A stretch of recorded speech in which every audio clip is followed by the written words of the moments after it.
San Francisco, 1989, 18 years later. Then we see an indoor basketball court at the University of San Francisco. Manford, dressed in an ill-fitting black suit, reads to Sol from his notes. Very fast, almost stream of consciousness. I will win you games. I will score you points. I will make you layups. I will shoot from half court, full court. I will shoot over whatever, whenever, whoever is getting in my way. I am quick. I am relentless. I am the most relentless person you have ever met. And if you have met someone more relentless than me, tell me, and I will meet them and I will find a way to become even more relentless than them. I'm a people person, a guy's guy. I'm a man's man, but raised by my mom, so Title IX, equal opportunity. I carpe diem. I think, therefore I am.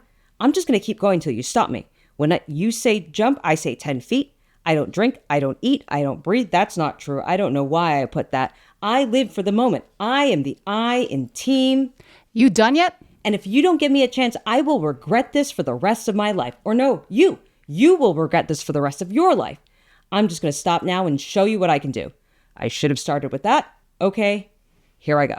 And that is Lauren Yee reading from her The Great Leap, a character called Manford, and we've got her on the show today. Thank you so much for joining us on Asians in Art, Lauren. Thank you for having me. So that book, that play was apparently based on the history of your father, who was a basketball player?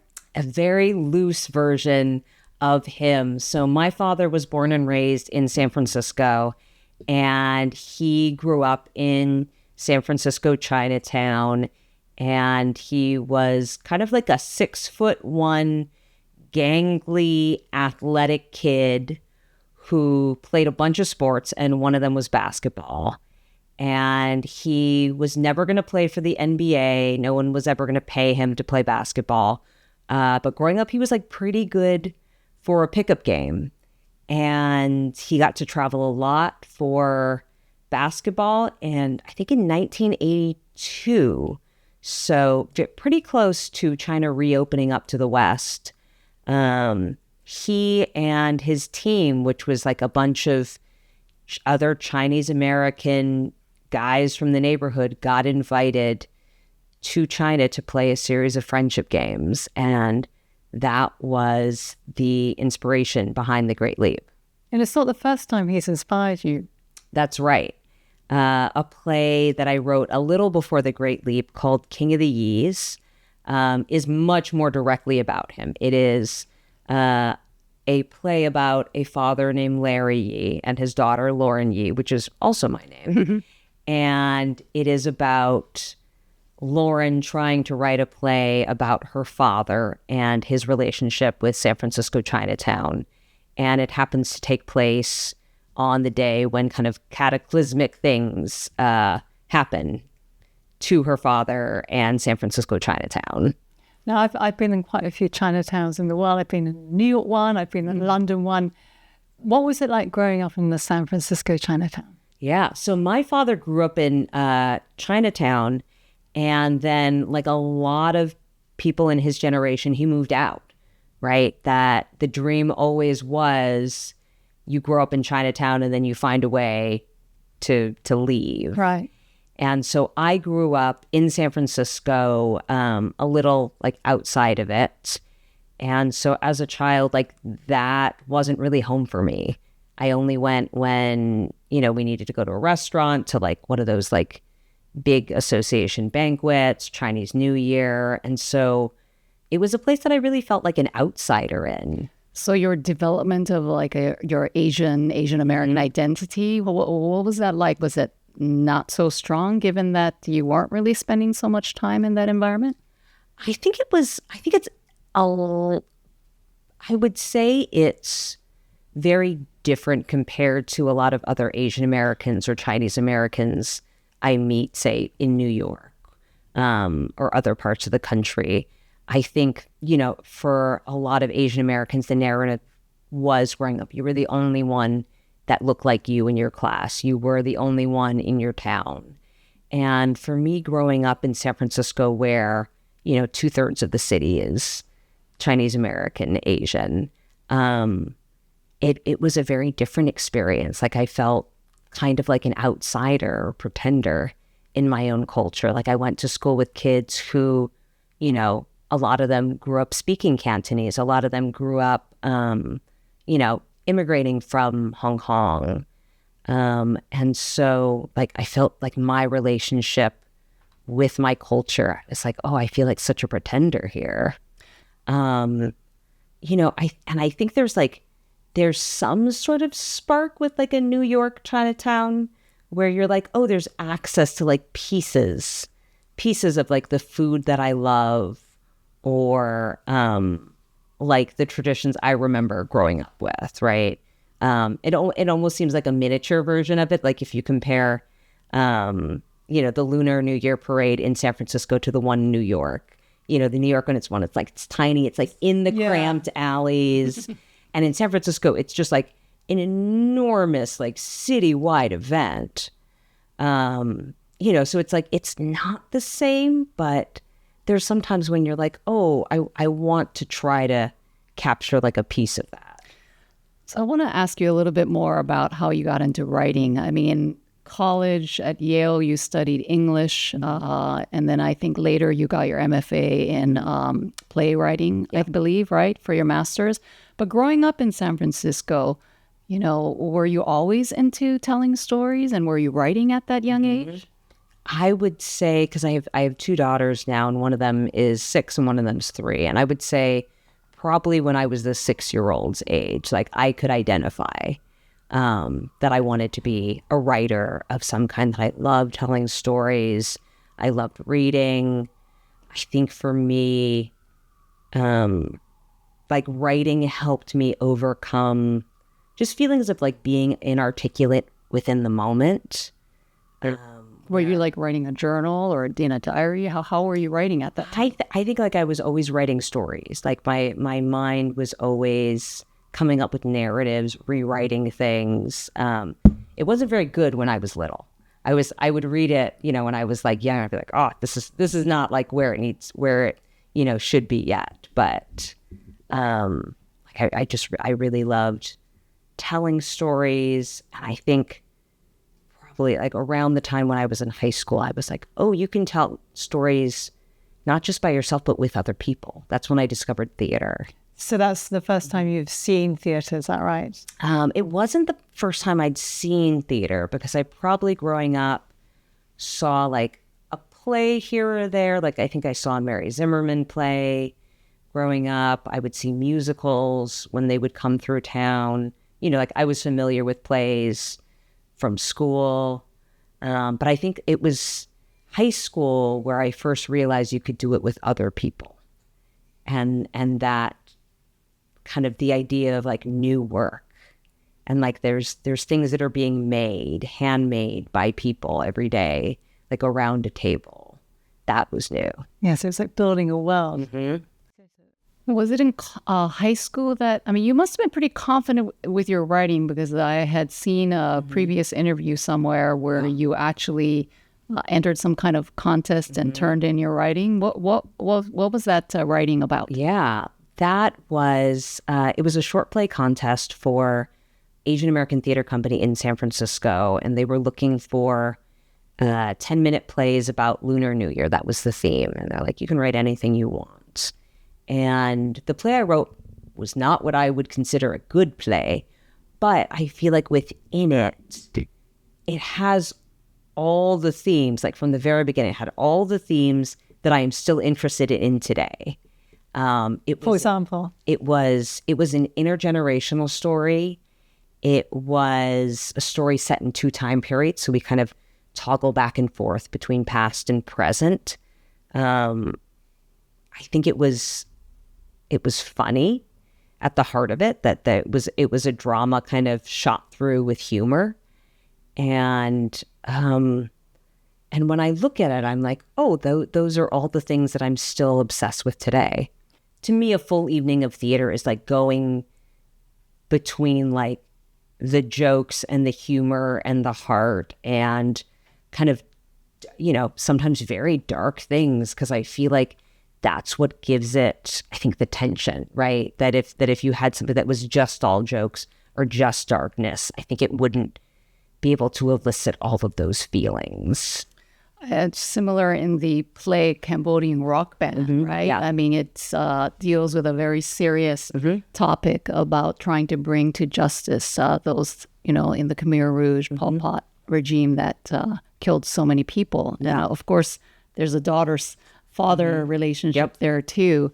What was the genesis of that? How did you come up with this play? Cambodian Rock Band came about because I heard the band Dengue Fever play. Dengue Fever is an LA band. They formed maybe about 20 years ago, and they are led by a Cambodian American singer, Chom Mal, and they play their own version and riff on Cambodian psychedelic surf rock, which was kind of the music of the era in like the 60s and 70s. And so, I'm Chinese American, I'm not Cambodian. And so as soon as I heard this music, I was just completely taken by it. And I went home and researched everything I could about the era, about where their music came from and what inspired them. And I learned all about the musicians who played in that era, like in that kind of 60s, 70s period. And I learned about how many of them died during the genocide, because it was a time when kind of anything Western, anything modern, anything expressive was a challenge to the Khmer Rouge. And so they literally were like, we need to eliminate this. And so like 90% of their musicians died like during that 4-year period. And I think there's something just really staggering to think of the ways in which art can threaten oppressive regimes, and thinking about the people who did survive that period and what it must have done to them. And I think there were a lot of instances where you had musicians who survived the Khmer Rouge, and on the other end of it, they were like, I don't feel we're done yet. I still feel I'm in unsafe territory. I don't know if I can go back to the music. With Cambodian Rock Band, when you played it in, I think it was somewhere in California, and you really made the effort to involve the Cambodian community to come and watch it. What was their reaction? Yeah. So the first production of this play was at South Coast Rep, which is a theater in Orange County, California. And it is about a 20-minute drive from Long Beach. And Long Beach is kind of outside of Cambodia, like the biggest concentration of Cambodians like in the world. And so when we started rehearsals, I had actually made some connections with the Cambodian American community like years back while I was still researching the play.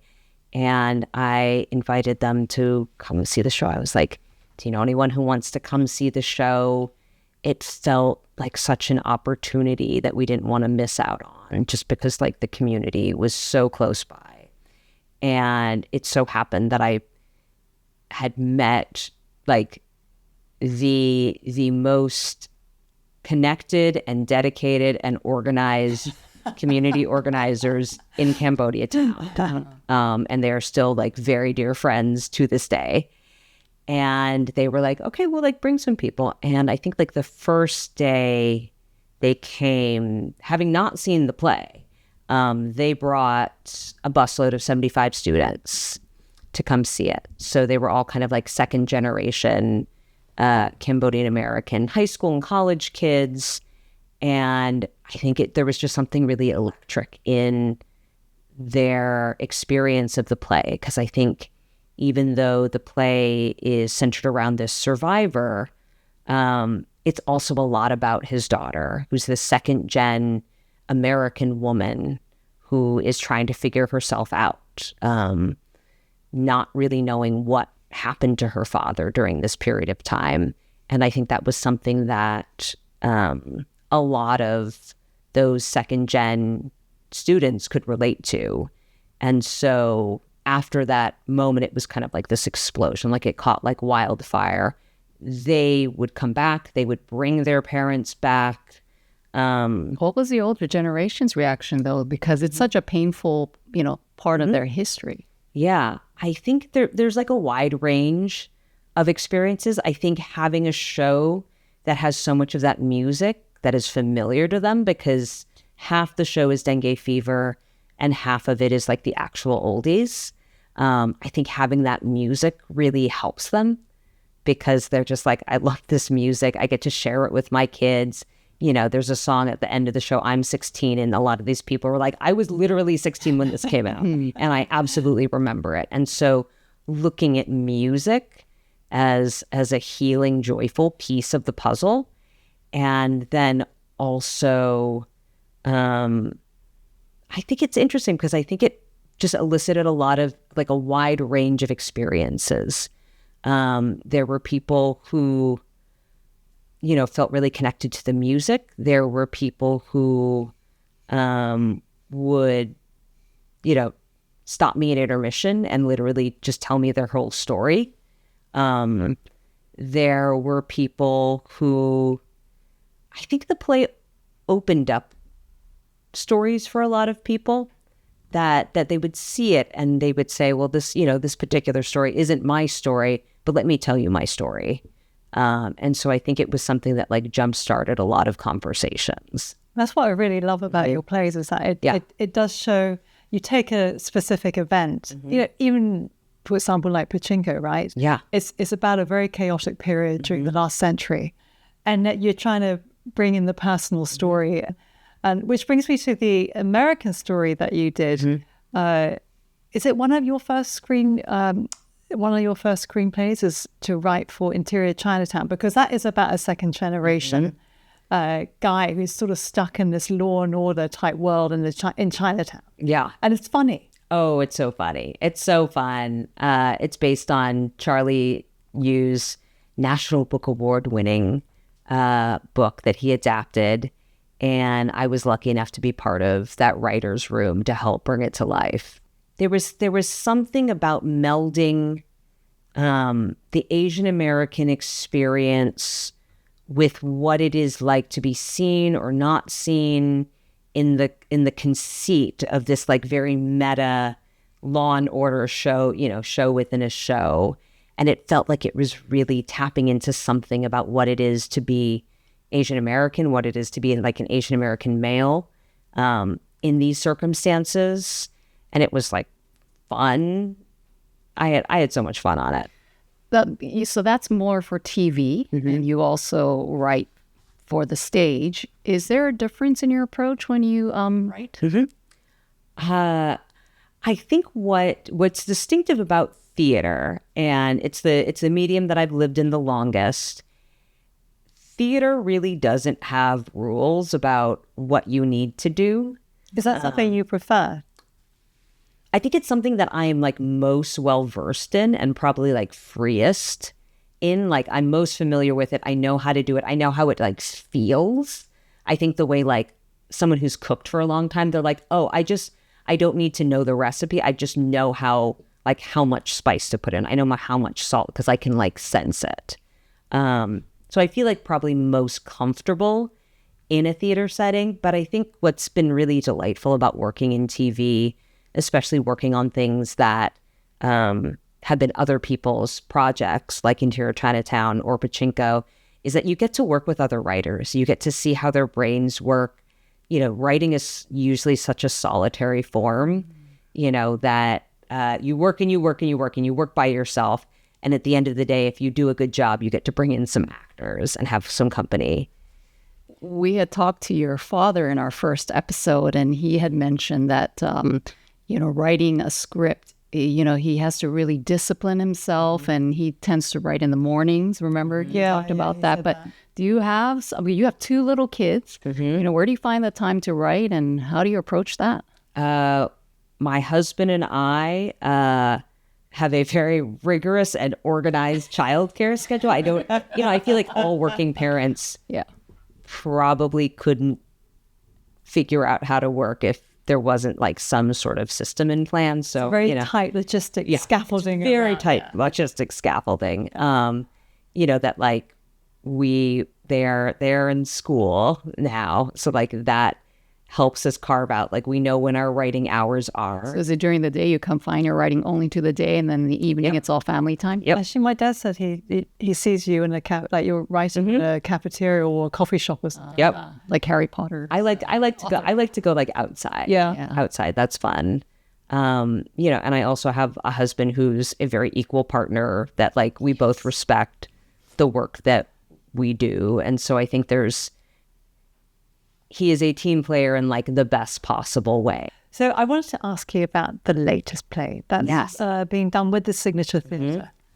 I was working on it this morning, like just before I got here. I was like, okay, let me just figure out some other stuff. It is a play called Mother Russia, and we're doing it at Signature Theatre in New York in February and March of 2026. And it is a play that I would say continues my fascination with communism in Asia in the 20th century and its collision with Western pop culture.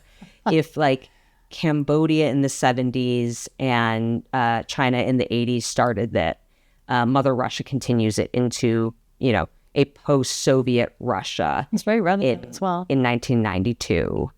And it is a buddy comedy about two Russian dudes who are trying to figure out their lives and trying to figure out capitalism and ads and their own desires when all of a sudden the world and system that they thought they knew, which is communism, has just completely crumbled overnight. So I wonder, it's like almost like the flip side of what, in the last few years, people have been thinking, my God, what we know of the whole world economy has completely changed. It's almost like you could even set it in the US. Yeah. I mean, I think what's been fascinating is I wrote it, I started writing the play in 2017, so it's been a very long gestation period. It got interrupted by the pandemic.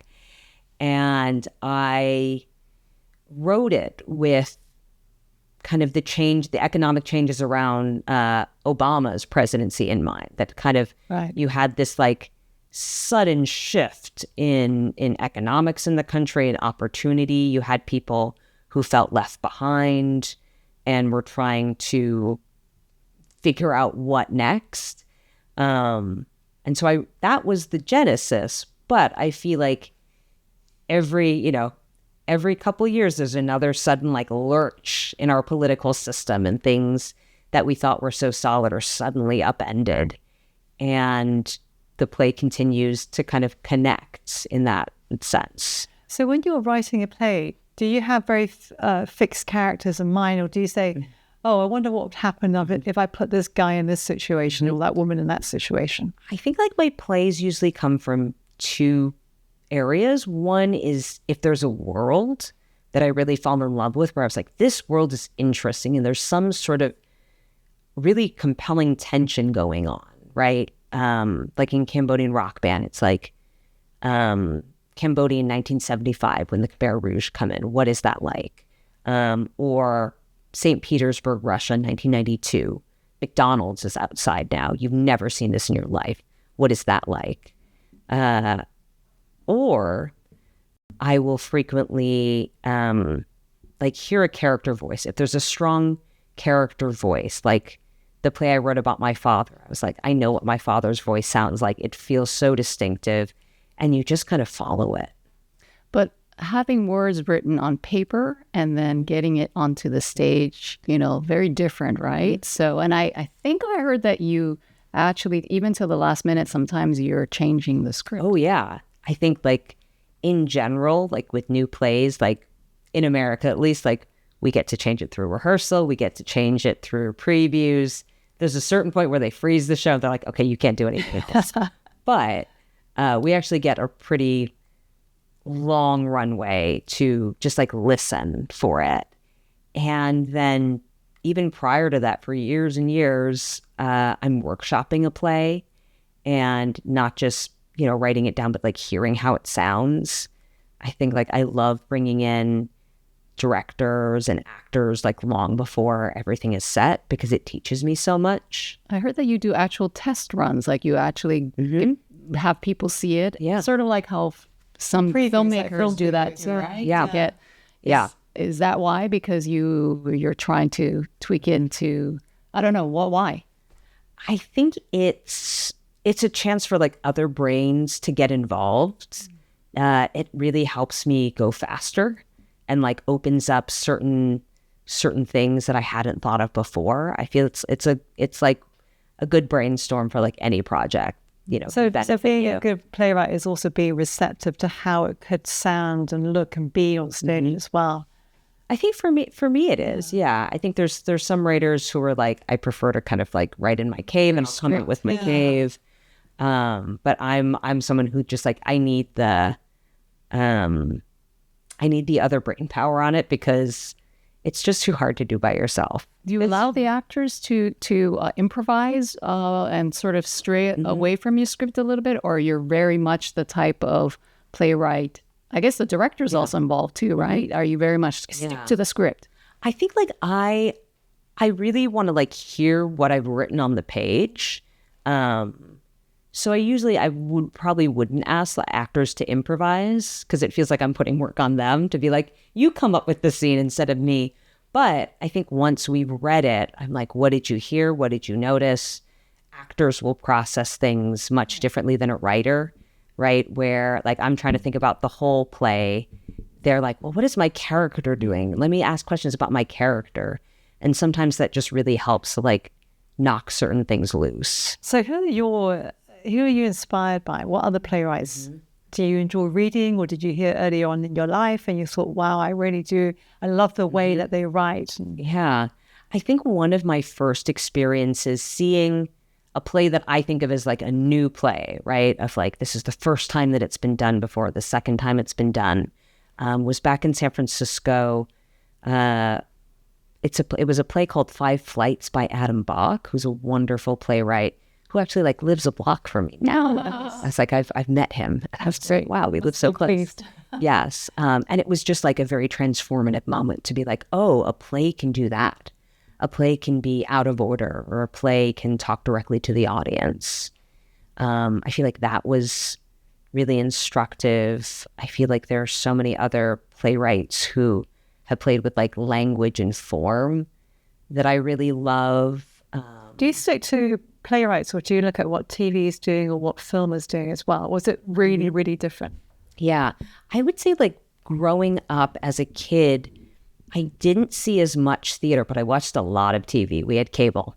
And so I watched much more TV than I did see plays. And so a lot of my early plays, and even now, still very deeply influenced like by television. Like, what were you watching? I watched a lot of I Love Lucy. Because that was the show my mother loved, and it was always on. I watched a lot of like that Basil Rathbone, like Sherlock Holmes. Yeah. I watched all those movies because my dad liked them. And then I watched this show on very early AMC. It was like their first original show. And it was called Remember When.